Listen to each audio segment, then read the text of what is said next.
This was a car that my father purchased at one point, and I don't know the whole story. I think it wasn't running right. This would have been in around 1971. Ross from our team found it, discovered the car. Numbers matching, hasn't been seen since probably 1978 or 1979. Welcome to San Francisco, where the local time is 9:31 a.m. All right, so we're finally at our destination.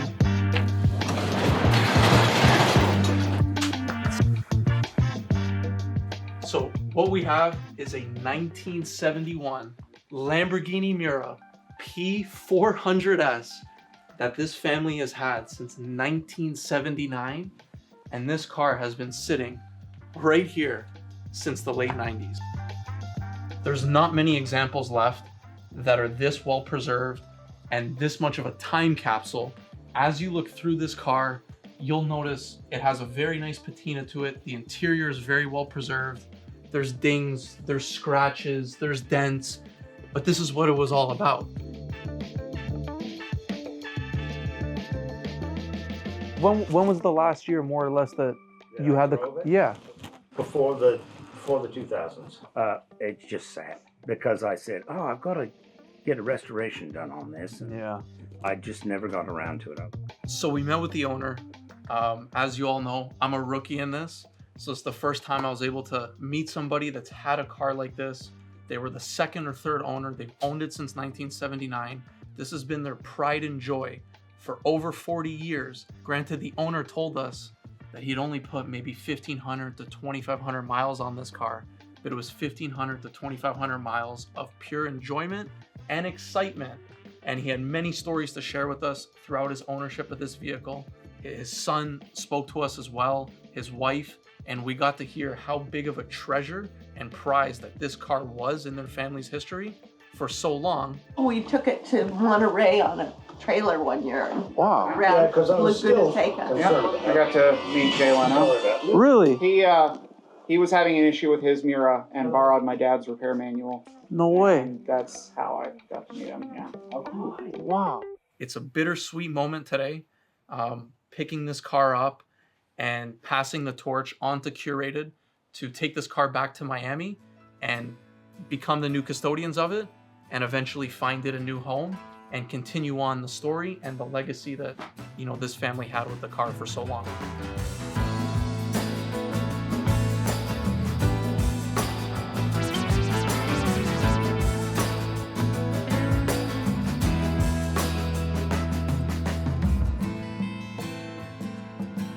We're 99% sure this was a car that my father purchased at one point, and this was the car that he ended up, I believe, selling to purchase his SV from the New York Auto Show. What a piece of history for my family's DNA. You know, you think of this time, my dad and my grandfather, very hardworking guys. They had this incredible mechanic shop in Springfield, Massachusetts, and a lot of passion, a lot of hard work, a lot of love into these cars, into this period.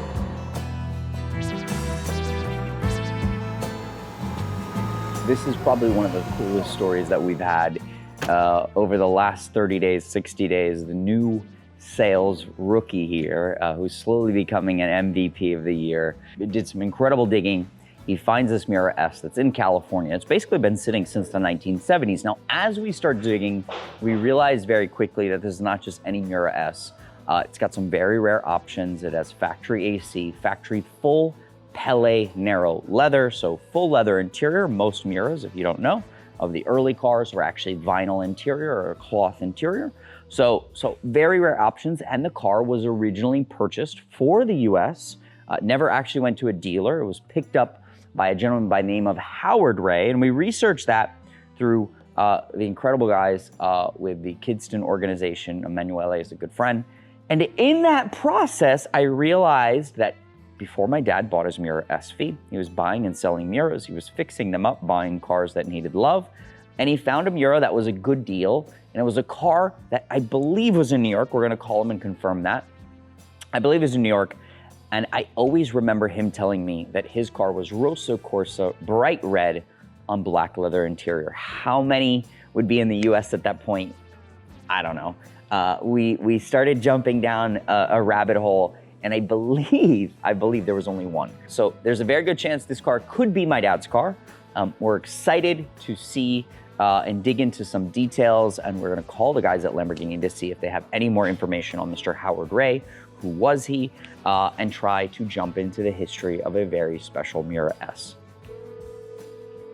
Quick question for you. I was trying to do some research on that red Miura S. You bought it from Sarkis, you said, was it Sarkis? Sarkis Nigerian in Boston, in Massachusetts, on Commonwealth Ave. Commonwealth Ave, okay. Yeah. And he had he was a dealership? Right down the road was Jay Leno. He was working as an apprentice, sweeping floors. Oh, no way. Some other place. It was another place, a Rolls Royce place, I think. And do you remember it? So, I have pictures. It's red with black with the 2 chrome mirrors on the fenders. Okay. You know, that Monza. Yep. Monza mirrors, very cool. Yeah. And do you remember about what you paid? Oh, and it had an 8-track. Yep. I sold it for $16,500 because Wow. I came out with $3,000 to buy the SV. Wow, that's cool. What did I buy it for? I bought it short of that. I think, Okay. like, I forgot. It was maybe $11,000 or $12,000. Something. Okay. Because one Miura, I bought it for $7,500. That was Wow. metallic maroon. Yeah, it was at Stearns and Haskell. Stearns and Haskell. That's how I found out Stearns and Haskell was partners with Pedretti and Cayetti and Ah, okay. So Stearns and Haskell, and then you sold that metallic red P400 for a green car or red car? I don't remember. No, I sold it for Chartreuse at Verde. Did you? I remember you told me a story once about Bob Grossman giving you a ride. Yeah, and that's one of the cars that I bought, but I flipped it. You flipped it. Okay. Yeah, I sold it. I didn't flip yeah. the car, but I sold it. Yeah, it was that car was originally white, and then it went green. Oh, wow. He scared the shit out of me in Nyack. That's cool. New York, near the Tappan Zee Bridge. Okay. I didn't know he was like He was a famous race car driver. He played. All the mechanics and the salesmen were outside laughing because he knew what he was going to do to me. You know, he's going to scare the shit out of you. That was Bob Grossman. Wow. He had Lamborghini, Maserati, and Ferrari. Okay. That's cool. Yeah. Okay. But he drove his cars hard, like Ed Waterman. Yeah. Same thing, hard. Hard. Yeah, we're here to see my old Miura. How are you? Hey, my friend, how are you? It's been a long time. Yes, sir. It's my father's shop. If you didn't come in to say hello or goodbye, he'd get pissed off. My father. Now, he is the curated. My dad, John. He could make anything, he could fix. He sold, he had body shop. He did the whole thing. Beautiful. So where is the beast? Here, come on, let's go take a look.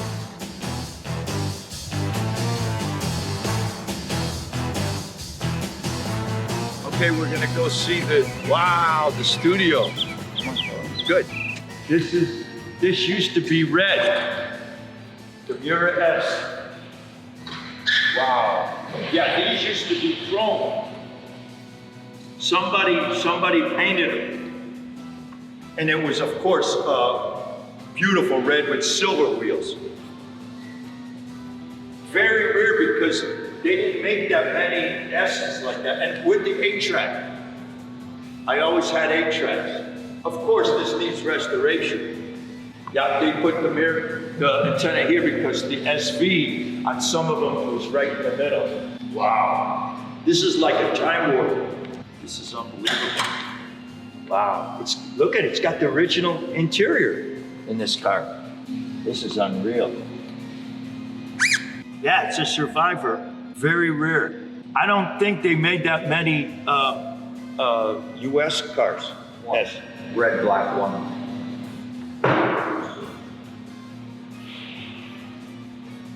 Yeah, somebody went crazy painting flat black. Look, this is, I don't know if he gave you that shield. Did he give you that shield? Yeah.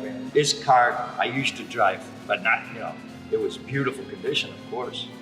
Look, it's still got, these are always missing. Yeah. Still got it. I was telling that to Steven. Huh? I was telling that to Steven. They're always missing. They're always missing, and nobody Yeah. ever puts them back. No. The reason that's crushed, because there's supposed to be a separation here. Oh, really? Yeah.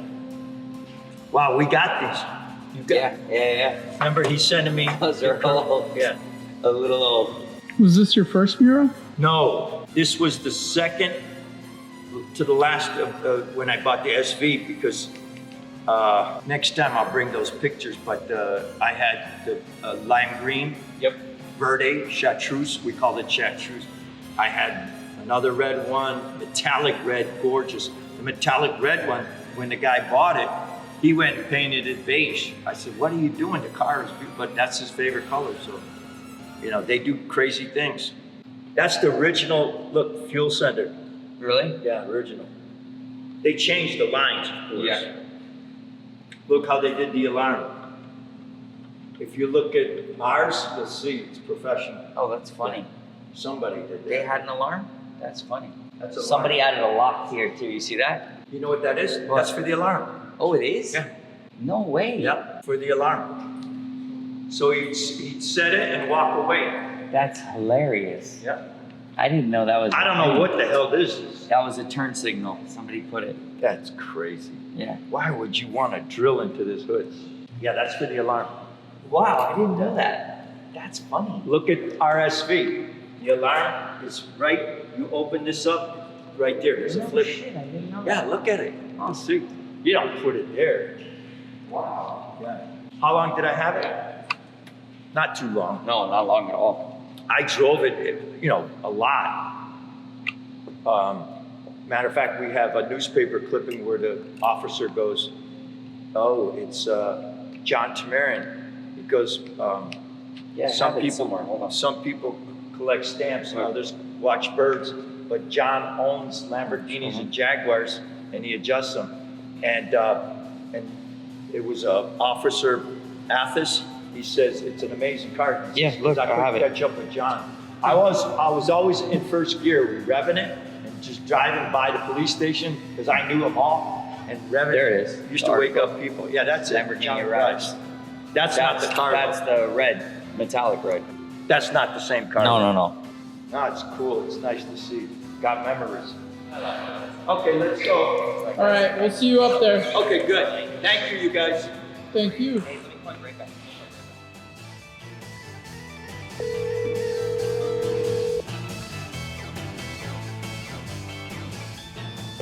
John, Hello, my friend. How are you? Question: this car in the some of the old records, it shows it never went to a dealer, and it looks like it was a gentleman that picked it up in Italy, but he was from New York.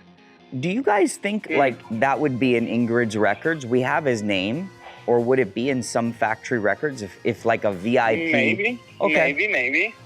So what's amazing about Lamborghini Polo Storico is they do have this incredible archive of these old letters and documents, and they're still going through a lot of that. And maybe we can find out more about Howard Ray. We believe he picked up the car in Italy and then personally brought it back to the US. We will see. It is a US car because it has a 190 mile per hour speedometer. Based on so far everything that we've learned from my dad and the current factory records that do exist, we believe it would have had to have been his car. I think we need to go down a rabbit hole. We need to look up Sarkis Nigerian. We need to look up all of these different places and create maybe a timeline of the Miuras he bought and sold, some of the transactions he did. I think it would be a lot of fun. There weren't that many Miuras. Imagine today we see Lamborghini Miura S and Lamborghinis everywhere, but I would assume that maybe there were 20, 30 Miuras in the US in the late 60s at the time. I would be shocked if there were more than 100 cars in the US. So very, very small grouping of cars. Everything is telling us so far that this was his car in 1971, but we will see.